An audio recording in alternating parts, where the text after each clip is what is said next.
¿Y si la historia de nuestra economía no fuera una evolución lenta, gradual, sino más bien una serie de rupturas violentas, de auténticas revoluciones que lo cambiaron todo? Bueno, pues en los próximos minutos vamos a hacer justo eso, un recorrido por 6 siglos de cambios drásticos que construyeron nuestro mundo moderno. Vale, vamos al lío. La pregunta del millón es esta.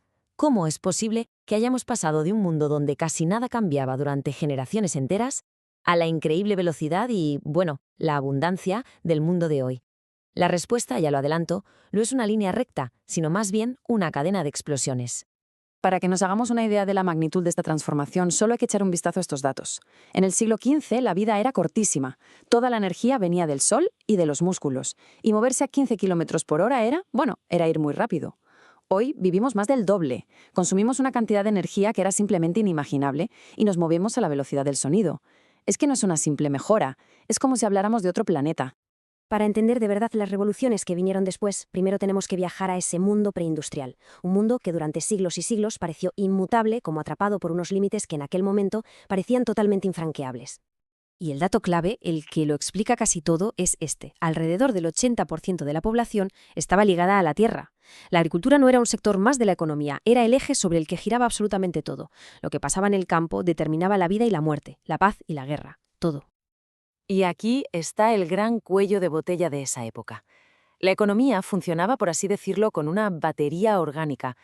Toda la energía salía del sol, ya fuera a través de la leña que se quemaba, la fuerza de los animales de tiro o el propio trabajo humano.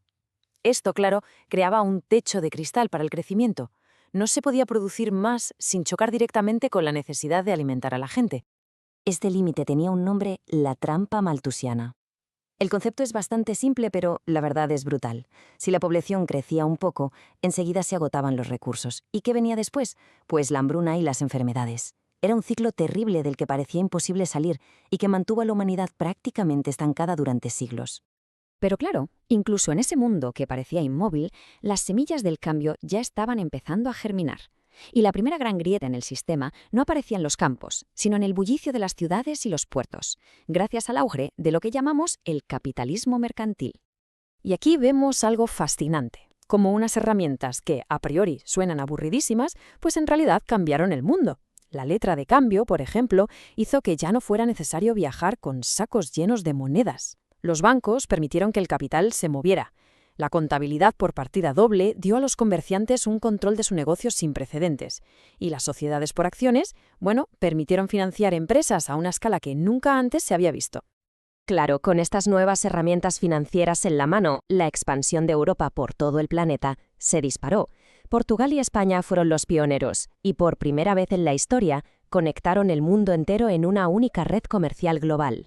Pero ojo, que no todos los imperios jugaban de la misma manera. Mientras España y Portugal se centraron en lo que podríamos llamar un colonialismo minero, básicamente extraer oro y plata, las potencias del norte de Europa, como Gran Bretaña o los Países Bajos, desarrollaron un colonialismo de plantación, basado en cultivos como el azúcar y el tabaco, que se producían con mano de obra esclava. Dos modelos muy distintos que iban a marcar futuros muy, muy diferentes. Y con todo esto llegamos al punto de inflexión, a la revolución con mayúsculas, la que rompió la trampa maltusiana para siempre y destrozó todos los límites que se conocían hasta entonces. Hablamos, por supuesto, de la revolución industrial. Hay una frase de la época que lo resume absolutamente todo. Corregid vuestros mapas. Newcastle es el nuevo Perú. De repente, la mayor fuente de riqueza del mundo ya no era la plata que venía de las colonias americanas, sino el carbón que salía de las minas inglesas. El centro de gravedad económico del planeta se había movido por completo.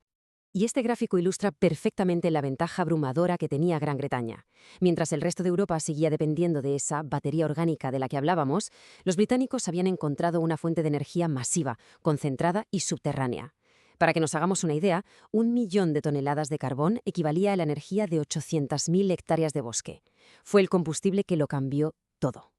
Eso sí, es importante entender que no fue un único evento. Como vemos aquí, hubo como dos grandes olas. La primera, liderada por Gran Bretaña, se basó en el carbón y la industria textil. Pero la segunda, ya a finales del siglo XIX, vio el ascenso de la electricidad y el petróleo, de la industria química y del acero, y con ella el liderazgo mundial pasó a Estados Unidos y Alemania. El motor del progreso, una vez más, estaba cambiando. Ahora bien, este nuevo mundo industrial era increíblemente productivo, pero también muy inestable. el siglo XX empezó con una catástrofe económica de tal calibre que obligó a reinventar por completo las reglas del juego del capitalismo. Tras el famoso crack de Wall Street en 1929, la economía global sencillamente se despeñó. Y este número es estremecedor. En solo 4 años, el comercio mundial se contrajo casi un tercio. El sistema se había roto por completo. La respuesta, sobre todo en Estados Unidos con el famoso New Deal, fue radical. El Estado dejó de ser un mero espectador y pasó a intervenir directamente, regulando los bancos, creando empleo con grandes obras públicas y por primera vez estableciendo una red de seguridad social. Era, en esencia, un nuevo contrato social para un nuevo tiempo. Ese nuevo contrato social dio paso a una era de prosperidad que no se había visto nunca. Pero, como ya hemos visto a lo largo de este recorrido, ningún sistema dura para siempre. Y así llegamos a la última etapa de nuestra historia, el colapso de ese orden de posguerra y el nacimiento del mundo globalizado que conocemos hoy en día. La conocida como Edad de Oro del capitalismo terminó de forma muy abrupta en los años 70. Y hubo 2 golpes que la dinamitaron. En 1971, Estados Unidos rompió la convertibilidad del dólar con el oro, acabando con el sistema de Bretton Woods que había dado estabilidad desde la guerra. Y en 1973, la crisis del petróleo multiplicó los precios de la energía, generando una enfermedad económica nueva y muy rara, la estanflación. O sea, una mezcla tóxica de estancamiento e inflación al mismo tiempo. Y el punto crucial aquí es que esta crisis provocó un cambio de mentalidad, un cambio ideológico, total. Las ideas keynesianas, las que defendían la intervención del Estado y que habían dominado desde la posguerra, de repente parecían no funcionar. Y en su lugar surgió con muchísima fuerza una nueva ortodoxia, el neoliberalismo. Su receta, de regulación, privatización y una fe renovada en el libre mercado.